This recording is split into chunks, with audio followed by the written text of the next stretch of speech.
रिया तू मेरी सबसे अच्छी फ्रेंड है, मेरी हर चीज में कितनी हेल्प करती है। हाँ, और तेरी राजदार भी, तेरे सारे सीक्रेट्स मेरे पास हैं। हाँ यार सही कहा तूने, अपनी सारी बातें तुझसे ही तो कहती हूँ। घर पर बहाने बनाकर निकलने का आइडिया भी तो तू ही देती है मुझे। हर प्रॉब्लम का सोल्यूशन है मेरी रिया। अरे बस कर, अभी इतनी तारीफ मत कर मेरी, कहीं हमारी फ्रेंडशिप को किसी की नजर ना लग जाए। तू भी तो मेरे लिए कितना कुछ करती है, मेरी फायर ब्रिगेड है तू। रिया मैं सोच रही थी तू मेरी फ्रेंड है, पर अगर तू मेरे भाई से शादी करके मेरी भाभी बनकर मेरे घर आ जाएगी तो तू मेरे साथ मेरे घर में रह सकती है, हम दोनों खूब मस्ती करेंगे। अरे काव्या, मैं तो आदित्य को बहुत पसंद करती हूँ, पर वो मुझे घास ही नहीं डालता, तो मेरी शादी कैसे होगी? तेरी भाभी बनने का ख्वाब तो मेरा ख्वाब ही रह जाएगा। नहीं यार तू बस देखती जा, एक काम कर तू आज मेरे साथ मेरे घर चल, घर वालों से तुझको मिला देती हूँ। घर वाले अगर तुझे पसंद कर लेंगे ना तो भैया को भी शादी के लिए हाँ बोलना ही पड़ेगा। देख ले, पहले तू तेरे भैया से बात कर ले, कहीं मेरी बेइज्जती ना हो जाए। अरे तू चलना, कुछ नहीं होगा, मैं हूं ना, सब संभाल लूंगी। ऐसे ही काव्या अपनी सबसे अच्छी फ्रेंड जिसे वो अपनी भाभी बनाना चाहती थी उसे मनाकर अपने घर लेकर गई। मम्मी पापा, ये मेरी बेस्ट फ्रेंड रिया, इसके पापा ना बहुत बड़े बिजनेसमैन है, पर इसमें घमंड बिल्कुल भी नहीं है, बहुत अच्छी है, घर के सारे काम भी जानती है, बहुत संस्कारी लड़की है। अरे ये सब बातें तो मैंने बहुत बार तेरे मुंह से सुनी है, पर ये अचानक इस तरह समझ में नहीं आई बात। हाँ बेटा, बात क्या है, सही सही बता, इतनी तारीफें क्यों करी इसकी? अंकल आंटी नमस्ते, ये बस ऐसे ही बोलती रहती है, कॉलेज में इसके साथ हूं ना तो इसलिए। हाँ मम्मी, रिया ना मेरी संकट मोचन है, इसलिए मैं सोच रही थी क्यों ना इसे हमेशा के लिए अपने घर ले आया जाए। आप लोगों को रिया कैसी लगी? काव्या, तू सचमुच पागल हो गई है? अरे ये अपना घर छोड़कर हमारे यहाँ क्यों रहेगी? आपको सब समझ में आ जाएगा भैया, अभी आप चुप रहिए। मम्मी पापा बताइए ना आपको रिया कैसी लगती है? हाँ बेटा, रिया अच्छी है, हमें भी अच्छी लगती है, पर तू कहना क्या चाहती है? देखो काव्या, पहेलियां मत बुझाओ, जो कहना साफ साफ कहो। पापा मम्मी, मैं ये कह रही थी कि भैया की शादी तो हमें करनी है, तो क्यों ना रिया को आदित्य भैया की पत्नी बनाकर इस घर में ले आया जाए। अरे बेटा, वो सब तो ठीक है, पर इसके मम्मी पापा से बात करनी होगी ना, हमें तो कोई दिक्कत नहीं है। शारदा की बात सुनकर रिया के मन में लड्डू फूट रहे थे। काव्या भी बड़ी खुश थी। तभी आदित्य ने कहा, देखो काव्या, रिया बहुत अच्छी लड़की है, पर मैं उससे शादी नहीं कर सकता। मम्मी पापा आप लोग भी सुन लीजिए, मैं रिया से शादी नहीं कर सकता। पर क्यों भैया, रिया को तो आप जानते हो पहचानते हो, फिर आप ऐसा क्यों कह रहे हो? बेटा, रिया बहुत अच्छी लड़की है, शादी के लिए क्यों मना कर रहा है? क्योंकि मम्मी, मैं किसी और लड़के से प्यार करता हूँ और उसी से शादी करूंगा। ये क्या बोल रहे हो, अपनी मर्जी से शादी करोगे? हरगिज नहीं। पापा, मैं शादी करूंगा तो उस लड़की से जिसे मैं प्यार करता हूँ, वरना मैं शादी नहीं करूंगा, जिंदगी भर कमारा ही रह जाऊंगा। देखिए जी, बच्चों की खुशी में ही माँ बाप की खुशी होती है। जब आदित्य ने कोई लड़की पसंद कर ली है तो हमें उसी से शादी करवा देनी चाहिए। आखिर आदित्य और उस लड़की को ही तो साथ में जिंदगी गुजारनी है। शारदा के समझाने पर कमलेश को भी शारदा की बात सही लगी। तुम्हारी मम्मी ठीक ही कह रही है, आखिर बच्चे खुश तो हम भी खुश। कौन है लड़की, खानदान क्या है, ये सब तो पता करना पड़ेगा। पर पापा ऐसे थोड़ी ना चलते, आप तुरंत मान गए। वो लड़की पता नहीं कैसी होगी, हमारे घर के लायक होगी कि नहीं, रिया को तो हमसे बच्चे से जान। तुम चुप करो काव्या, तुम अभी इन सब बातों के लिए छोटी हो। अगर वो लड़की आदित्य को पसंद है तो हमें भी उसे एक्सेप्ट करना ही होगा। आदित्य बेटा, तुम लड़की वालों को बुला लो हमारे घर कल ही खाने पर, हम लड़की भी देख लेंगे और उनसे बात भी हो जाएगी। ठीक है मम्मी। कमलेश और शारदा ने आदित्य की बात मान ली थी। बच्चों की जिद के आगे अक्सर माँ बाप हार ही जाते हैं, पर काव्या को ये बात बिल्कुल अच्छी नहीं लगी और इधर रिया को भी अपनी इंसल्ट फील हो रही थी। वो तेजी से घर से बाहर आ गई, काव्या भी उसके पीछे पीछे आई। देख काव्या, ये सही नहीं हुआ, मैंने तुझे कहा भी था पहले अपने भैया से पूछ ले फिर मुझे ले चलना, लेकिन तुझे ही लगा था, अब हो गई ना मेरी बेइज्जती। सॉरी रिया, मुझे थोड़ी ना पता था कि मेरे भैया ने कोई लड़की ऑलरेडी पसंद कर रखी है। देख काव्या, मैं कोई खिलौना नहीं हूँ, तेरा जब जी चाहा तब खेल लिया। अरे मेरी भी फीलिंग्स है, मेरा भी दिल टूटता है, आज के बाद मुझसे बात मत करना कभी। ऐसा कहकर रिया गुस्से में चली गई। अब काव्या ने मन ही मन कहा, ये तो बिल्कुल अच्छा नहीं हुआ, मैं रिया को अपनी भाभी बनाना चाहती थी, कितना मजा आता जब मेरी सहेली मेरी भाभी बनती। पता नहीं भैया किसको उठा कर लाएंगे। चुप यार, मैं उसे जीने नहीं दूंगी, जीना हराम कर दूंगी मैं उसका। इधर काव्या ने कसम खा ली थी वो आदित्य की पत्नी को खूब परेशान करेगी, तो उधर आदित्य बहुत खुश था। उसने राधिका से बात की। राधिका और उसके घर वाले आदित्य के घर आए। सबको राधिका पसंद आई और कुछ ही दिनों में राधिका और आदित्य की शादी धूमधाम से हो गई। अब राधिका बहू बनकर आदित्य के घर आ चुकी थी। अगले दिन राधिका सबके लिए नाश्ता बनाने किचन में गई। आज तो घर वालों को ऐसा नाश्ता बनाकर खिलाऊंगी कि सब इम्प्रेस हो जाएंगे। आदित्य ने कहा है कि हमारी लव मैरिज है, तो घर वालों को खुश करने के लिए मुझे बहुत एफर्ट्स करने होंगे, पर ये काम मैं चुटकियों में कर लूंगी। तभी काव्या और शारदा आई। अरे राधिका बेटा, क्या बना रही हो? खुशबू तो बड़ी अच्छी आ रही है। बस मम्मी जी, नाश्ते में सबके लिए इडली सांभर और नारियल वाली चटनी बना रही हूँ। भाभी, नाश्ता बनाने से पहले एक बार मम्मी से पूछ लिया होता कि क्या बनाना है। ये आपका ससुराल है और आपको सास से पूछना चाहिए। आप तो आते ही मन मर्जियां करने लगी। अरे कोई बात नहीं बेटा। काव्या, तुम कैसी बातें कर रही हो?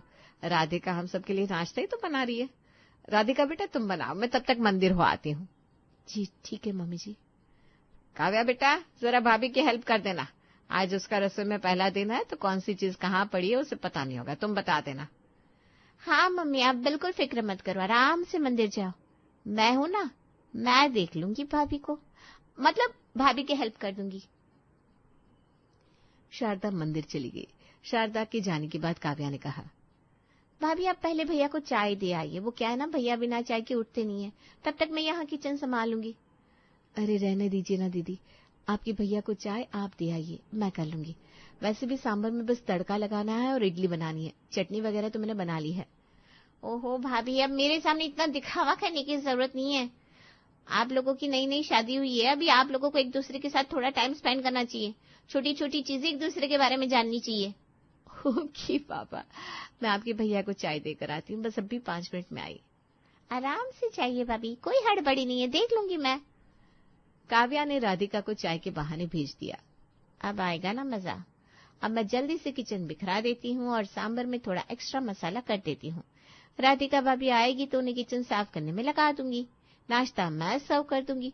सबसे कहूंगी, भाभी तो बहुत धीरे धीरे काम करती हैं, बहुत सुस्त है, मुझसे देखा नहीं जा रहा था तो पूरा नाश्ता मैंने बनाकर सर्व कर दिया। काव्या ने जैसा सोचा था वैसा ही किया। थोड़ी देर में राधिका चाय देकर आई। अरे दीदी, किचन तो पूरा बिखर गया है, कितना गंदा लग रहा है। वो भाभी, आपसे ही तो किचन बिखर गया होगा, पहला दिन है ना किचन में, तो आपने चीज यहाँ वहां रख दी होगी। देखिए ना कितने बर्तन हो गए। वैसे सांभर मैंने बना दिया, इडली बनानी है। पर सांभर में तो बस तड़का ही लगाना था। अच्छा, आपने लगा दिया, थैंक यू दीदी। हाँ, अब आप इडली एक तरफ गैस पर चढ़ाकर किचन साफ कर दीजिए, बर्तन साफ कर दीजिए और नाश्ते की चिंता मत करिए, वो बाहर मैं सबको सर्व कर दूंगी। राधिका काव्या के कहे मुताबिक काम करने लगी। इडली भी बन चुकी थी, सभी लोग नाश्ता करने टेबल पर आ गए। शारदा भी मंदिर से आ चुकी थी। अब काव्या ने सबको नाश्ता सर्व किया। बेटा, राधिका कहाँ है? अब क्या बताऊं मम्मी, आपकी लाडली बहू इतनी सुस्त है, उनसे तो काम होना नहीं है। मैंने सब कुछ कर दिया, अब एक किचन ठीक करने को कहा है, उसे 1 घंटे से किए जा रही है। मतलब ये सारा नाश्ता तुमने बनाया? वाह, नाश्ता तो वाकई बहुत अच्छा बना है, बस सांबर थोड़ी अजीब सी लग रही है। अब क्या बताऊं पापा, नाश्ता तो सारा मैंने बनाया, सांबर सिर्फ भाभी ने बनाया है।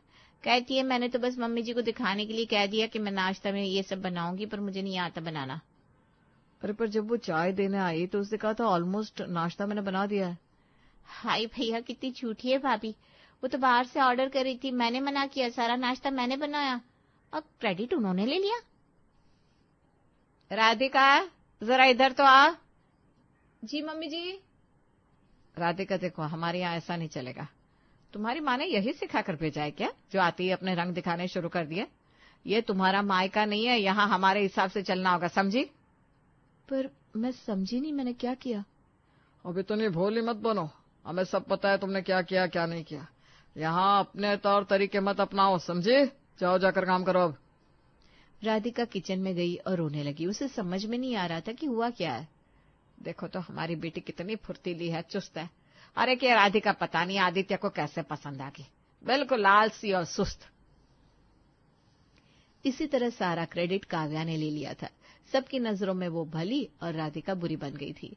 वो चुस्त और राधिका सुस्त बन गई थी। हर काम में अब काव्या राधिका को नीचा दिखाती, शारदा से डांट खिलाती, ताने मारती। आदित्य भी अब उखड़ा उखड़ा सा रहने लगा था। ऐसे ही एक दिन, काव्या, राधिका सुनो। आज घर की पूरी सफाई करनी है। आज नौकरानी नहीं आएगी, उससे छुट्टी लिया। जी मम्मी जी, आप टेंशन मत लो, मैं सब झटपट कर दूंगी। हाँ मम्मी, मैं भी कर दूंगी मदद भाभी की। अब इनसे अकेले तो कुछ होने से रहा। राधिका ने मन ही मन सोचा था कि आज खूब मेहनत करके सबको दिखा दूंगी कि मैं भी काम में फुर्तीली हूँ, लेकिन काव्या की नजर तो कुछ और ही प्लान पर थी। भाभी आप जरा ऊपर छत वाले कमरे साफ कर दो, मैं यहाँ हॉल में झाड़ू पोछा कर लेती हूँ। ठीक है दीदी। राधिका मासूमियत से छत वाले कमरे साफ करने चली गई। काव्या ने उसे सिर्फ पुराने पेपर्स और कपड़े तय करने में उलझा दिया। इधर हॉल में काव्या फुर्ती से झाड़ू पोछा करने लगी।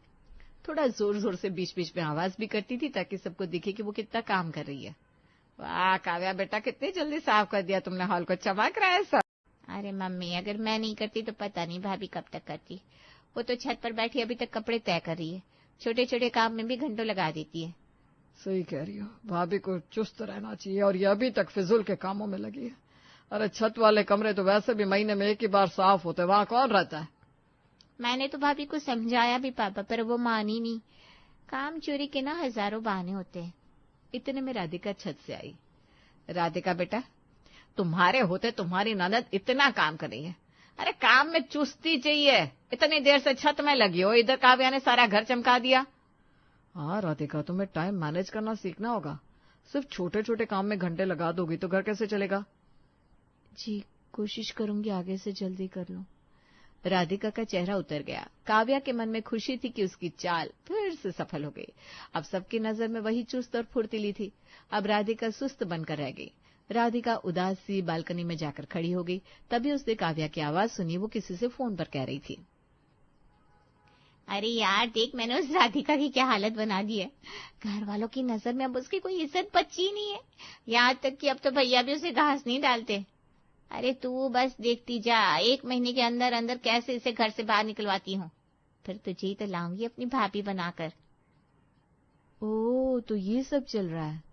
ये काव्या दीदी मेरे खिलाफ चालें चल रही हैं और मैं पागल इन्हीं ही अपना समझ बैठी थी। आदित्य ने बताया था कि दीदी अपनी फ्रेंड के साथ आदित्य की शादी करवाना चाहती थी। अब मुझे सब कुछ साफ साफ समझ में आ रहा है। बहुत हो गया दीदी, ये जो खेल आपने खेला है ना, उससे उल्टा ना किया तो मेरा नाम भी राधिका नहीं। अब राधिका को सब समझ में आ चुका था। अगले दिन सुबह शारदा ने आवाज लगाई। अरे काव्या, राधिका, कहाँ हो सब। मम्मी मैं तो यही हूँ, भाभी अभी तक सोकर नहीं उठी। आज तो इन्होंने हद ही कर दी। इतना आलस किस काम का भाई। सारा दिन तो कोई काम करती है नहीं, सब मैं कर देती हूँ। फिर भी उन्हें किस बात की इतनी नींद आती, इतनी थकान हो जाती, पता नहीं। अरे पता नहीं आदित्य को भी क्या सूझी थी जो ऐसी लड़की को घर ले आया। उससे तो दिमाग लगाना ही बेकार है। जा बेटा तू सबके लिए चाय बना दे, फिर नाश्ते के सोचेंगे क्या करना है। हैं? चाय मैं बनाऊं? अरे इसमें इतना चौंकाने वाली क्या बात है। रोज कौन सा तेरी भाभी बना कर देती है। तू ही तो कहती है ना चाय तू बना रही है, तो आज भी बना ले। हाँ मम्मी, रोज मैं ही तो बनाती हूँ। हाँ अभी बना कर लाती हूँ चाय। अब काव्या चाय बनाने चली गई। अरे यार अच्छी मुसीबत है, आज भाभी को क्या हो गया, अभी तक उठी ही नहीं है। वरना रोज तो वही चाय बनाकर देती है, मैं बस ले जाकर दे देती हूँ और सबको लगता है मैंने चाय बनाई है। अब भाभी जैसे चाय नहीं बनी तो क्या होगा। काव्या ने सबके लिए चाय बनाई और सबको ले जाकर दे दी। चाय की एक चुस्की लेते ही कमलेश ने कहा, अरे काव्या, तुम तो रोज चाय बनाती हो, आज चाय बनाना भूल गई हो क्या। ना चाय में अदरक है, ना चाय की पत्ती सही से डाली है, क्या हो गया तुम्हें। सॉरी पापा, वो आज दूसरे काम में लग गई थी ना, इसलिए चाय ठीक से नहीं बनी। तभी राधिका उठ कर आई। गुड मॉर्निंग दीदी, चाय बना ली आपने। लाइए मुझे भी एक कप चाय पिलाइए, आज तो आपके हाथ की ही चाय पीते हैं। कैसी बेशर्म हो भाभी, एक तो इतना लेट सोकर उठी और चाय भी मुझसे मांग रही हो। अब जल्दी से तैयार हो जाओ और फिर धीरे धीरे से ही कुछ तो काम करो। हाँ राधिका, जाओ जाकर काव्या की हेल्प कर दो नाश्ता बनाने में। वैसे तुम घर की बहू हो, बनाना तो तुम्हें चाहिए, पर बेचारी काव्या ही घर का सारा काम संभालती है और कॉलेज भी जाती है। अरे मम्मी जी, अब मैं तो बहुत सुस्त हूँ ना, धीरे धीरे जाऊंगी, नहाऊंगी, उसमें तो बड़ी देर हो जाएगी। और फिर मेरे थोड़े बहुत काम से काव्या दीदी को क्या ही फर्क पड़ता है, वो तो बड़ी फुर्तीली और चुस्त है। राधिका, तुम्हारा क्या मतलब है। मतलब साफ है, अब काव्या दीदी ही नाश्ता बना ले और किचन भी साफ कर ले, बर्तन भी धो दे। आखिर मैं थोड़ी ना रोज ये सारे काम करती हूँ, वही तो करती हैं। ऐसा कहकर राधिका वहां से उठकर अपने कमरे में चली गई। नाश्ते में सचमुच लेट हो रहा था। तभी प्यार से शारदा ने काव्या को देखकर कहा, काव्या बेटा, तू तो मेरी प्यारी बेटी है, तेरे लिए तो सारे काम बस बाएं हाथ का खेल है। तू एक काम कर, जाकर सबके लिए नाश्ता बना दे और आदित्य का भी टिफिन पैक कर दे। हाँ बेटा, और मेरे लिए ना जो कल तुमने सूप बनाया था वो जरूर बनाना। क्या हुआ काव्या, तुम्हें पसीने क्यों आ रहे हैं? ये सब तो तुम रोज ही करती हो, तुम्हारी भाभी तो पहले से ही कामचोर है। हाँ भैया, मैं ही तो करती हूँ, मैं कर लूंगी सब। अब भाभी है ही ऐसी कामचोर, बहानेबाज, बस सारा दिन मोबाइल देखती है, आपको भी टाइम नहीं देती। भेज दीजिए ना इन्हें अपने मायके, आपके लिए तो अभी भी लड़कियों की लाइन लग जाएगी। अरे नहीं नहीं, शादी कोई गुड्डे गुड्डियों का खेल नहीं है, बहू तो हमारी अब राधिका ही रहेगी, चाहे जैसे भी हो। तू जाकर नाश्ता बना फटाफट, बहुत देर हो रही है बेटा। हाँ, मैं भी मानता हूँ कि उसमें बहुत सारी खामियां हैं, पर दिल की बुरी नहीं है। मेरी पत्नी तो सिर्फ राधिका ही है, किसी और के बारे में मैं अब सोच भी नहीं सकता। काव्या चुपचाप किचन में चली गई। उसके सारे पासे आज उल्टे पड़ गए थे। राधिका को घर से निकाल तो नहीं पाई, बल्कि सारा काम उसी के ऊपर आ गया। अब काव्या किचन में काम कर रही थी और मन ही मन बड़बड़ा रही थी, हे भगवान, ये तो सब कुछ उल्टा पुल्टा हो गया। मैंने तो भाभी के लिए जाल बिछाया था, पर इस जाल में मैं खुद ही फंस गई। अब घर के सारे काम मुझ पर आ गए, मुझे ही करने पड़ेंगे। अरे राजेश आजा, बैठ लस्सी पिला, बड़ी बढ़िया मलाईदार लस्सी है। रहने दे यार, ये देसी चीजें अब मुझे नहीं भाती। दिन रात यही खेत देखना, यही लस्सी, गोबर की बदबू, मैं तो ऊब गया इन सब से, मुझे नहीं अच्छा लगता अब ये सब। तुझे गांव अच्छा नहीं लगता, गांव की लस्सी नहीं भाती, तो फिर तुझे भाता क्या है? मुझे भाता है शहर। मेरी बीवी वहां 5 साल से नौकरी कर रही है, उसने वादा किया है जल्दी ही मुझे भी बुला लेगी, फिर मैं भी शहर जाऊंगा, लाखों कमाऊंगा, बड़ी गाड़ी में घूमूंगा। वाह भी वाह, तो फिर हम गांव वालों से रिश्ता तोड़ देगा क्या? भूल जाएगा अपने यारों को? हाँ, मैं तो वापस गांव कभी नहीं आऊंगा। अरे यहाँ पड़े रहकर क्या मिलेगा, यही कीचड़ मिट्टी, खाने में वही तोरी वही लौकी। वहां शहर में देखना, मेरी बीवी पिज्जा बर्गर बनाकर खिलाएगी मुझे। मेरी मान राजेश, तो शहर के सपने देखना बंद कर दे। शहर में रोटी कमाना इतना भी आसान नहीं है। 5 साल से तो बस यही सपने देख के जा रहा है, और पूरे गांव में बस यही कहता है मुझे शहर जाना है। अरे तुम्हें कोई शहर में बुलाने वाला नहीं ना, इसलिए तुम ऐसी बातें कर रहे हो। जलते हो मुझसे? मेरी बीवी तो मुझे जल्दी ही शहर बुला लेगी, देखना। अच्छा, तो तू अब बड़ा शहरिया बाबू हो गया। हाँ, तो मैं गांव में नहीं अटकने वाला, वहां चला जाऊंगा, देखना। तुम सबकी आंखें फटी की फटी रह जाएगी। हाँ भाई, हमें भी इंतजार है उस दिन का, जब तू सूट बूट पहनकर शहर जाएगा और हम सब तेरी विदाई में बैंड बाजा बजाएंगे। पर तेरी बीवी तुझे बुलाए तो सही। उड़ाते रहो मजाक, लेकिन याद रखना, राजेश नाम है मेरा। एक दिन जरूर शहर जाऊंगा, और तब तुम्हें दिखाऊंगा कि असली जिंदगी क्या होती है। इतना कहकर राजेश गुस्से में उठ खड़ा हुआ और अपने घर की तरफ बढ़ गया। पीछे से दोस्त अभी भी हंसते हंसते उसका मजाक उड़ाते रहे। राजेश अपने घर पहुंचा तो गायत्री देवी ने कहा, अरे बेटा, आ गया तू? इतनी देर कहाँ लगा दी तूने? हम सब कब से तेरा खाने पे इंतजार कर रहे हैं। अब माँ, इस गांव की कच्ची पगडंडी में मैं पैदल चलकर आ रहा हूँ, तो टाइम तो लग ही जाता है खेत से आने में। यहाँ शहर की तरह ऑटो या रिक्शा कहाँ चलता है? अरे जब देखो तू बस शहर की बातें करता रहता है। पता नहीं मैंने कौन सी मनहूस घड़ी में तेरी शादी उस रिया से करवा दी। पढ़ी लिखी थी तो खुद तो शहर चली गई और तुझे भी सपने दिखाकर पागल बना गई। माँ, ऐसा मत बोलो, बल्कि रिया से शादी करके आपने मुझे नई जिंदगी दी है, और वो शहर इसलिए गई है ताकि बाद में मुझे भी बुला सके और हम दोनों एक अच्छी लाइफ जी सके। अरे मेरे भोलू राम, तुझे पता नहीं ये लड़कियां कितनी तेज होती है। भैया, मैं इतना भी भोला नहीं हूँ कि कुछ समझता नहीं हूँ।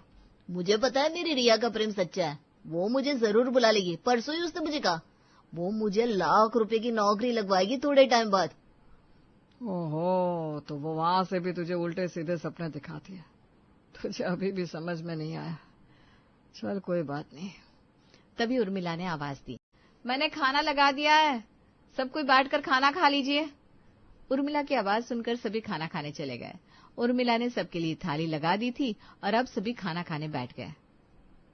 क्या हुआ राजेश भैया, आप खाना नहीं खा रहे हैं? खाइए ना, आपकी दाल में 2 चम्मच घी और डाल दूं क्या? आजकल आप काफी कमजोर होते जा रहे हैं। हाँ राजेश, मैं भी देख रहा हूँ कुछ दुबला हो गया है तू। अरे खाना पीना तो अच्छे से खाया कर। देख तेरी भाभी ने कितनी अच्छी सब्जी बनाई है। भाभी ने जो खाना बनाया वो मेरी पसंद का थोड़ी ना है, वो आपकी बीवी है तो आपकी पसंद का खाना बनाएगी। राजेश ऐसे क्यों बोल रहा है? उर्मिला ने कभी तुझे छोटे भाई से कम नहीं समझा। रहने दो माँ, ये सब कहने की बात है। आज मेरी बीवी भी होती यहाँ तो मेरे लिए मेरी पसंद का खाना बनाती। अरे राजेश भैया, पर ये भिंडी की सब्जी तो आप बड़े ही शौक से खाते थे शादी से पहले। अब पता नहीं धीरे धीरे आपको क्या हो गया है। हाँ देख, खेत से ताजा तोड़कर लाई हुई सब्जी बनाई है, इसका तो स्वाद ही अलग होता है। अब मैं ऊब चुका हूँ इन सब चीजों से। पता नहीं आप लोगों को कैसे अच्छी लगती है ये सब। अब तो मैं जल्दी शहर चला जाऊंगा और वहां शहरी रोटियां खाऊंगा। शहर शहर करके पागल हो गया है राजेश। अरे तू जैसा सोच रहा है शहर बिल्कुल भी वैसा नहीं है, पर तुझे तो एक ही धुन सवार है। हाँ तो मेरी बीवी बुलाएगी मुझे वहां पर, फिर मैं वहां नौकरी करूंगा और आराम की जिंदगी जीऊंगा। मुझे नहीं खाना ये खाना। ऐसा कहकर राजेश उठकर अपने कमरे में चला गया। तभी गायत्री ने माथे पर हाथ रखकर कहा, हे भगवान, ये राजेश कैसा बावरा हो गया है। इसका आखिर करे तो क्या करे। अगर इसका यही हाल रहा तो कुछ दिन बाद गांव वाले कहेंगे कि बीवी के जाने की वजह से ये राजेश पगला गया है। हाँ माँ, मैं भी देख रहा हूँ। सच कहूँ तो अब मुझे अपने छोटे भाई की बहुत चिंता होने लगी है। पहले तो राजेश भैया सबके साथ बैठकर हंसते थे, बोलते थे। अब तो किसी से ढंग से बात भी नहीं करते, बस कहते हैं मेरी बीवी बुलाएगी, मेरी बीवी बुलाएगी। अरे कल तो माँ तुमने सुना ही होगा, गांव के मुखिया जी बता रहे थे कि राजेश चौपाल पर क्या कह रहा था। बोला, मैं तो अब गांव का खाना खाता ही नहीं, मेरी बीवी पिज्जा बर्गर खिलाएगी। और ये सुनकर ना पूरा चौपाल हंस रहा था।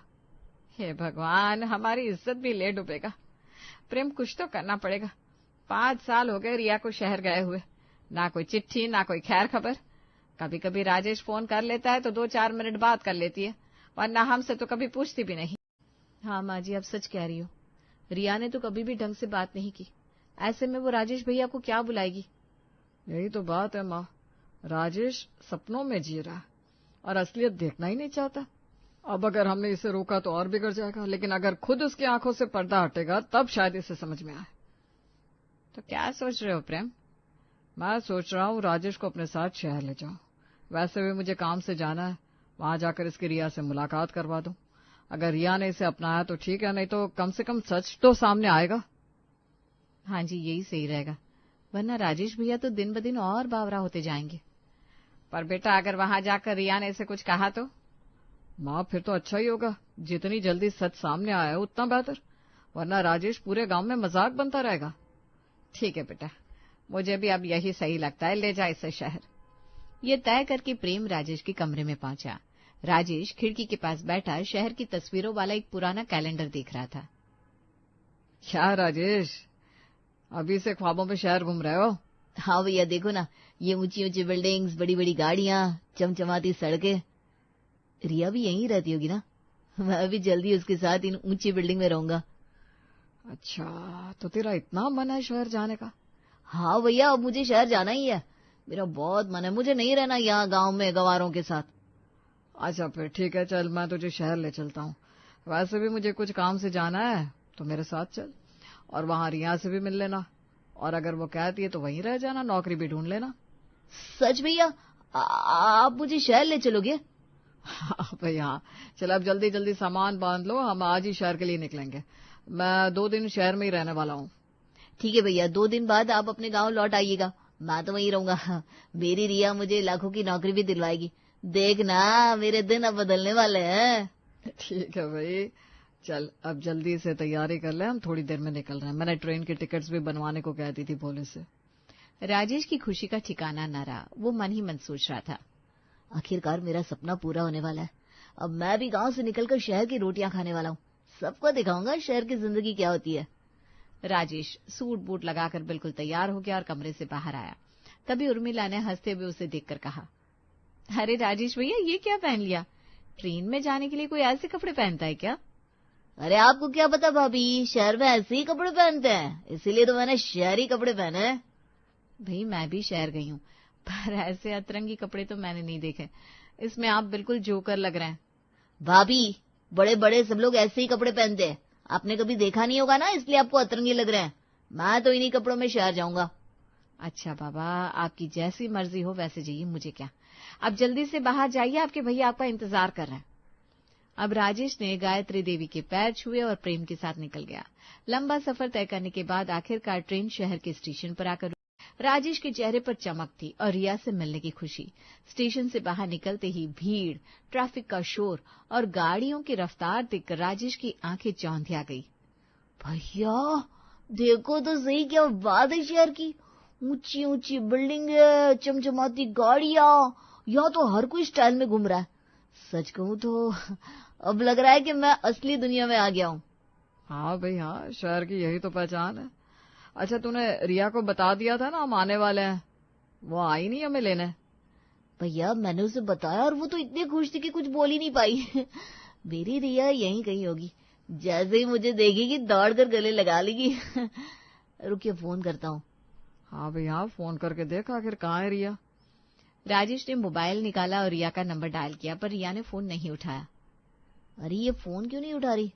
जरूर ऑफिस में होगी या फिर शायद काम में फंसी होगी। कितनी बार मिला लिया नंबर राजेश, अगर कोई बार बार फोन करने पर भी फोन न उठाया तो समझना चाहिए कि कुछ गड़बड़ है। अरे नहीं भैया, ऐसा कुछ नहीं है। रिया मुझे बहुत प्यार करती है, बस अभी बिजी होगी। अच्छा, फोन नहीं उठा रही है, पर तेरे पास रिया का एड्रेस है ना? हम सीधा उसके घर पर ही चलते हैं। हाँ हाँ भैया बिल्कुल, मेरे पास रिया का पूरा एड्रेस है, वहीं चलते हैं। जब मैं अचानक उसके सामने खड़ा होऊंगा ना, उसकी खुशी का ठिकाना नहीं रहेगा। चल फिर सीधे वहीं चलते हैं। अब देखते हैं रिया खुश होती है या फिर शौक। राजेश और प्रेम एक ऑटो में बैठकर सीधे रिया के घर निकल पड़े। राजेश के चेहरे पर सपनों जैसी चमक थी, जबकि प्रेम की आंखों में गहरी चिंता छिपी थी। थोड़ी ही देर बाद राजेश और प्रेम रिया के घर पहुंचे और डोरबेल बजाई। रिया ने दरवाजा खोला। राजेश और प्रेम को देखकर शॉक हो गई। राजेश, प्रेम भैया, आप लोग यहाँ तक पहुंच भी गए? क्यों, तुम्हें अच्छा नहीं लगा क्या? तुम्हें राजेश ने बताया तो था कि हम आ रहे हैं। अब हाँ बताया था, मैं आपको लेने नहीं आ पाई। एक्चुअली ना मैं थोड़ा बिजी थी। अरे हाँ मैं समझ सकता हूँ, काम का प्रेशर होता है। हम 5 साल बाद मिले हैं। अंदर नहीं बुलाओगी? अब जी आइए, अंदर आइए, बैठिए। रिया तुम तो शहर आकर बहुत बदल गई हो, कितने अलग कपड़े पहने हैं तुमने, एकदम स्टाइल में रहती हो। अच्छी लग रही हो। अब मैं भी तुम्हारे साथ रहते रहते धीरे धीरे ये सब सीख जाऊंगा। मेरे साथ मतलब? आपका यहीं रहने का इरादा है क्या अब राजेश? अरे हाँ, अब और नहीं रहा जाता तुम्हारे बिना। तुम भी तो मुझे बहुत याद करती होगी ना। अब मैं यहीं तुम्हारे पास रहूंगा। तुम मेरे लिए ना कोई अच्छा सा काम ढूंढ देना। ओह माय गॉड राजेश, मैंने आपको बुलाया ही नहीं था अभी। आप यहाँ क्या काम करेंगे? रिया तुम्हारा पति है, वो तुम्हारे साथ ही रहेगा ना। रही बात काम की, तो कोई नौकरी इसके लिए भी ढूंढ देना। अगर नौकरी नहीं मिली तो कोई छोटा मोटा बिजनेस कर लेगा। देखिए अभी मैं ये सब बातें नहीं कर सकती, मुझे ऑफिस जाना है, लेट हो रहा है। शाम को बात करेंगे इस बारे में। हाँ, मुझे भी शहर में कुछ काम है, मैं भी जाता हूँ, काम खत्म कर लेता हूँ, शाम को मिलता है। हाँ हाँ, आप लोग दोनों आराम से अपना काम खत्म करके आइए। मैं तो यही हूँ, घर में आराम करूंगा। ओके फाइन, आप यहाँ रुकिए और जो खाना है बना लीजिएगा। बाय। और प्लीज ये जोकर जैसे कपड़े चेंज कर लीजिए, यहाँ सोसाइटी में मेरी इज्जत है। ऐसा कहकर रिया चली गई। रिया के जाने के बाद प्रेम ने राजेश से कहा, अरे राजेश, ये रिया ने न पानी पूछा न चाय, बस हमारे आते ही निकल गई। हाँ भैया ये बात तो है, पर उसे कोई काम की जल्दी होगी इसीलिए चली गई होगी। ये तो अपना ही घर है, चाय पानी लेकर पी लेंगे। हाँ भाई, तू ही पी ले बनाकर चाय पानी, मैं तो बाहर जा रहा हूँ, शाम को आऊंगा। आज रात यहीं रुककर कल गांव के लिए निकल जाऊंगा। मुझे तो मेरा गांव बहुत प्यारा है। मुझे तो गांव बिल्कुल अच्छा नहीं लगता। देखो ना यहाँ कितने अच्छे घर है, यहाँ गोबर की बदबू भी नहीं है, और यहाँ मेरी रिया है। हाँ बेटा, अभी तो तुझे गांव का सब कुछ बुरा ही लगेगा। चलो कोई बात नहीं, अब मैं जाता हूँ, शाम को मिलूंगा। ऐसा कहकर प्रेम भी चला गया। अब राजेश रिया के घर में अकेला था। पूरा घर देखने के बाद अब राजेश ने फ्रिज में रखी पेस्ट्री निकाली और खाई और फिर चैन से सो गया। शाम को प्रेम अपने काम से लौटकर बैठा ही था कि रिया किसी लड़की के साथ घर पर आई। अरे रिया तुम आ गई? अरे ये कौन है तुम्हारे साथ? ये मेरे ऑफिस का फ्रेंड है अरमान, हम दोनों साथ में काम करते हैं और मेरे साथ यही रहता है। ओह अच्छा, नमस्ते भाई साहब, मैं राजेश, रिया का पति। जी नमस्ते। अरे राजेश, ये अरमान रिया के साथ यहाँ इसी फ्लैट में रहता है क्या? तुम्हें जरा भी प्रॉब्लम नहीं है? तुमने कोई सवाल नहीं पूछा? हाँ भैया, क्योंकि मुझे पता है मेरी रिया कुछ गलत कर ही नहीं सकती। अरे इस बेचारे के पास रहने के लिए जगह नहीं होगी तो रिया ने उसे अपने यहाँ रख लिया होगा। रिया, ये तो तुम्हारे प्यार में पागल हो गया है, तुमसे कुछ पूछेगा नहीं। क्या तुम हमें बताना पसंद करोगी कि अचानक ये फ्रेंड यहाँ क्यों? भैया, असल में मुझे राजेश से कुछ बात करनी है। मैं भी अब सब बताना चाहती हूँ। अरे बोलो ना, मुझे भी तो सुनना है। 5 साल बाद मिले हैं तो बहुत सारी बातें करेंगे।